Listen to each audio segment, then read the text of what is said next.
एकादशी के जिस व्रत से पापों पर अंकुश लग जाए उस व्रत को पापंकुशा एकादशी कहा जाता है। भगवान राम जब वनवास काटकर 14 वर्ष का वनवास काटकर अपने भाई भरत से जब मिले थे उस तिथि को भी पापंकुशा एकादशी कहा जाता है।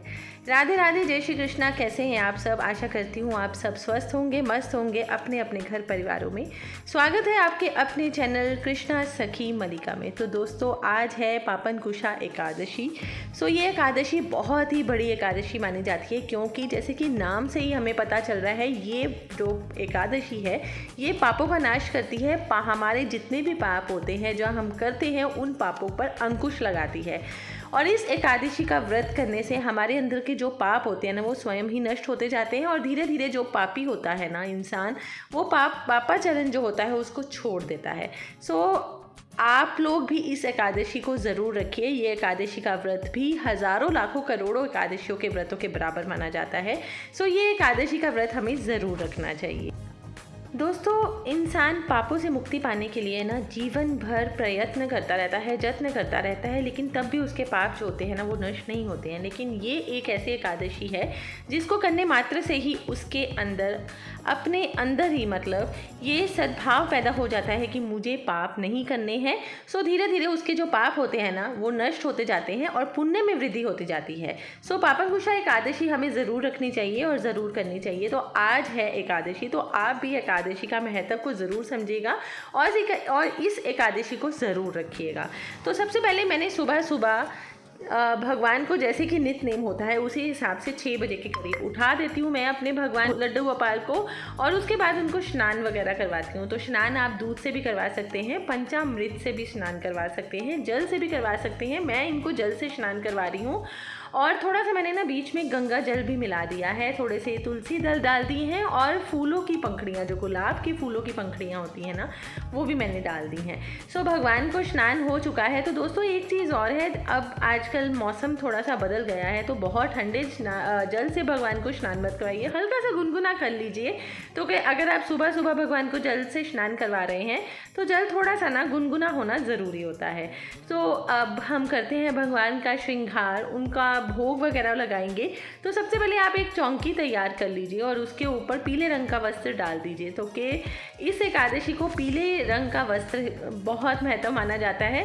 तो मैं पीले रंग का इनको एक चौंकी के ऊपर वस्त्र बिछा रही हूँ। और उसके बाद ये एक मेरे पास वस्त्र है जो कि ना आजकल के मौसम के हिसाब से है, बिल्कुल कॉटन का नहीं है, थोड़ा सा मिक्सिंग में है, लेकिन ये है कि भगवान को इसमें ठंड नहीं लगेगी ज़्यादा। तो मैंने इस बार नीले रंग का लिया है, भगवान को नीला रंग बहुत अति प्रिय होता है, तो मैंने नीले रंग का ही इस बार इनके वस्त्रों में से ये वस्त्र निकाला है। बहुत सुंदर वस्त्र है, मुझे ये वृंदावन से मिला था और मैंने ये जो वस्त्र था ना, पहली बार में ही मुझे इनकी ये पोशाक बहुत पसंद आ गई थी। तो चलिए, अब साथ में हम भगवान का श्रृंगार भी करते हैं। तो एक मैंने उनके गले में भी कंठमाला डाल दी है, जो कि बहुत ही प्यारी कंठमाला है, और एक ये बड़ा सा मोतियों का हार है। तो कि ये जो पोशाक का रंग है ना नीले रंग का है, तो इसके ऊपर ना मोतियों की जो कलर होता है ना वो बहुत ही खूबसूरत लगता है।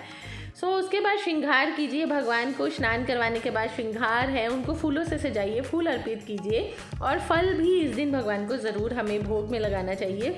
और हाँ दोस्तों, एकादशी को एक चीज़ और होती है कि हमें तुलसी दल बिल्कुल नहीं तोड़ना चाहिए।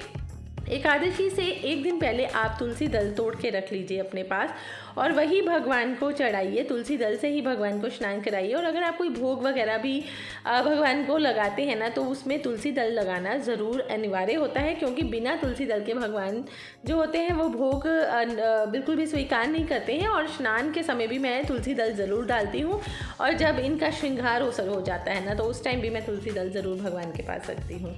तो आपसे बातें करते करते ऑलमोस्ट भगवान जी का श्रृंगार हो चुका है, और जो श्रृंगार है वो मैं इनके केश वगैरह डाल रही हूँ। केश भी बहुत प्यारे हैं, घुंघराले से हैं और बहुत ही सुंदर लग रहे हैं हमारे लड्डू गोपाल जी। तो अब देखिए, मौसम बदल चुका है, तो आप लोग भगवान का फुल श्रृंगार कर सकते हैं, तो कि गर्मी नहीं लगेगी अब हमारे लड्डू गोपाल को। इनको आप भारे से भारा भी वस्त्र, और मोटे वस्त्र तो पहनाने ही हैं, थोड़े भारे भी वस्त्र पहनाइए, और साथ में इनको श्रृंगार भी आप हैवी से हैवी कर सकते हैं। भगवान जी बहुत सुंदर लगते हैं और भगवान को ना लड्डू गोपाल को श्रृंगार तो वैसे ही हमारे राधा कृष्ण जी को, लड्डू गोपाल जी को बहुत ज़्यादा पसंद होता है। तो मस्तक पर उनके मोर मुकुट भी धारण करा दिया है, बहुत ही प्यारा ये भी मोर मुकुट है। और ये ना मैंने बेंगलोर से पूरा का पूरा सेट मंगवाया था, ऑनलाइन ही मैंने परचेज़ किया था।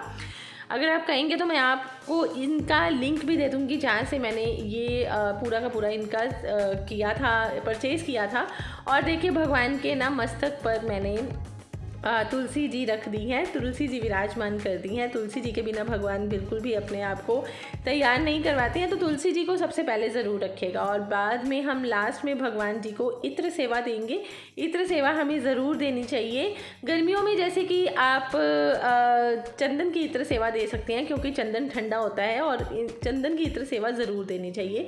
अब जैसे जैसे सर्दी बढ़ती जाएगी, इत्रों का भी चेंज होता जाएगा कि कौन सा इत्र किस मौसम में देना है, वो भी मैं आपको किसी दिन एक स्पेशल वीडियो में बताऊंगी कि किस तरह से कौन सा इत्र हमें तैयार करना चाहिए भगवान जी के लिए। आप चाहें तो बहुत अच्छे अच्छे ब्रांड्स के होते हैं, नॉन अल्कोहलिक होते हैं इत्र, वही हमें भगवान जी के लिए इस्तेमाल करने चाहिए।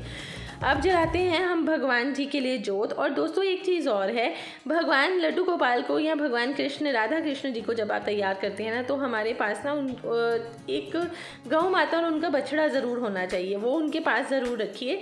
क्योंकि जो गौ माँ होती है ना, गौ माता होती है, और भगवान इनका दूध का ज़रूर पान करते हैं। कई बार हम लोग बाहर अंदर जाते हैं ना, कुछ 2-4 घंटों के लिए भी, तो जो गौ माता होती है ना, वो हमारी जगह पे उनकी सेवा करती हैं, अपना दूध देती हैं उनको। और फल मैंने रख दिया है, आज एकादशी है तो भगवान को फल का मैं इस समय भोग लगा रही हूँ। सुबह सुबह का समय है तो मैं फल का भी भोग लगाती हूँ। उसके बाद सारा दिन जो भोग चलता है रूटीन वाइज मैं वही लगाती हूँ। और आरती अब हम भगवान जी की करेंगे। और देखिए साथ साथ में अगर आपको आरती आती है हमारे लड्डू गोपाल की, कृष्ण जी की, तो ठीक है, नहीं आती है तो कोई बात नहीं, आप ओम नमो भगवते वासुदेवाय मंत्र का भी जाप कर सकते हैं। और राधे राधे ज़रूर बोलते रहिएगा दोस्तों, भगवान बहुत खुश होते हैं राधा रानी का नाम सुन के। आशा करती हूँ आपको मेरी ये वीडियो पसंद आई होगी। पसंद आई है तो ज़रूर सब्सक्राइब कीजिएगा जो मेरे चैनल पे नए आए हैं। मिलती हूँ तब तक मैं आपको अपनी कल नेक्स्ट वीडियो में। तब तक के लिए राधे राधे, जय श्री कृष्णा, जय माता दी।